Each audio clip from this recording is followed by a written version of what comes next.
So the Quran said, يَضْرِبُهُنَّ, in one of the verses of the Quran, said that when a man has a rebellious wife, that means she's unseemly in her conduct. She come and go, she comes late at night, she does this, she disrespects, so forth. The Prophet ﷺ said, he said, admonish her. That means talk to her. Give her admonition.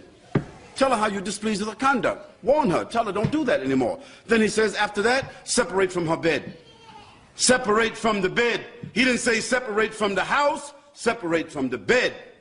That means continue to do all the responsibilities as normal, but when it comes to conjugal relationships, stop. Don't sleep with her. As a matter of fact, sleep in the same room, but don't sleep in the bed. That means no sex. That's hard. That's just as hard for the man as it is for the woman. But the Prophet ﷺ here is saying, if you really want to control her behavior, or if you really want to admonish her, if you're really displeased with the way she's acting, you deny yourself and you also deny her. SubhanAllah. Then he says that if she continues even after that, then the Quran says, يَضْرِبُهُنَّ. It says, apply light corporal punishment with a context to it. It must not swell. It must not cause bleeding. It must not cause any breakage. And it must not cause any damage to her skin. So what can you do? What kind of beating is that?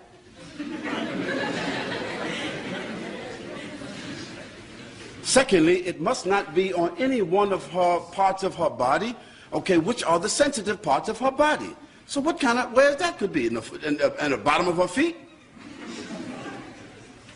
The third thing, the Prophet ﷺ said that if even doing that, hitting her on the leg or tapping her on the shoulders, or if that would cause a worse reaction, don't do that. Look, subhanAllah, the wisdom. Now let's put it in context. In the Arab society in which this Quran came to the Arabs first, did it? Where did it come first? Came to the Arabs first. So in their society it was considered something of urf. How many Arabs here know the word urf? Urf. Common usage. Huh? Custom. So among the Arabs, this issue, يَضْرِبُهُنَّ, it was consistent with the urf of the Arabs of that day. It was not outside of the context. It was not abnormal. So when Allah said, يَضْرِبُهُنَّ, to them it was something to modify. Because the Arabs in that day, maybe they just take something like this and beat the wife with it. Or maybe in that day, the man, he has something like this here to beat the wife with. See, so Allah subhanahu wa ta'ala is modifying their behavior, and he's saying, يَضْرِبُهُنَّ خَفِيفًا, very light. And the Prophet ﷺ is saying that even in doing it like that, if it's more, if you don't think you can correct her behavior, because she getting even more wilder, more arrogant, more boisterous, even from that, don't even do it. Because today, different reactions could happen. If a man separates from the bed, the woman, she might get crazy. If he touch her, she might get more crazy. She might pull out a gun and shoot him. Or she might wait till he go to sleep and do something that other lady did.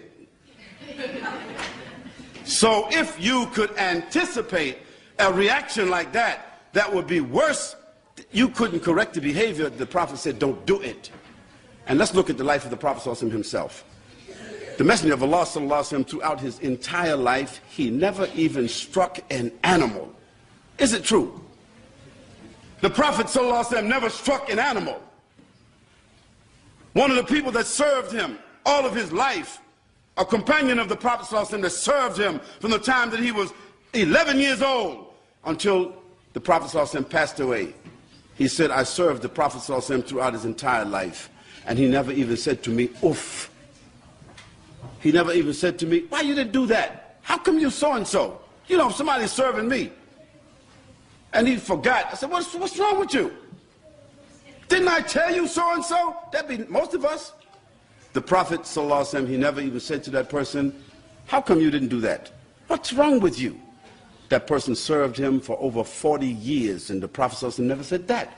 The third thing, the Prophet ﷺ, he never ever laid his hands on his wife except in a way of kindness, in a way of showing mercy, or in a way of dignity or decency. And there was never in the life of the Prophet ﷺ any complaint by any wife. During the time of the Prophet ﷺ, no companions came, no female companions came and said, "Oh, Prophet ﷺ, your companions who are our husbands, they are beating us and they are this and they are that." No, this wasn't among the Prophet ﷺ's time. This wasn't done because he did not approve it. So even though the Quran, based upon the urf of the Arabs, even though the Quran said this, the Prophet himself, what did he do? He didn't do it. He wasn't disobedient to God. It was just that the Quran says certain things for us as a last resort that we don't have to do.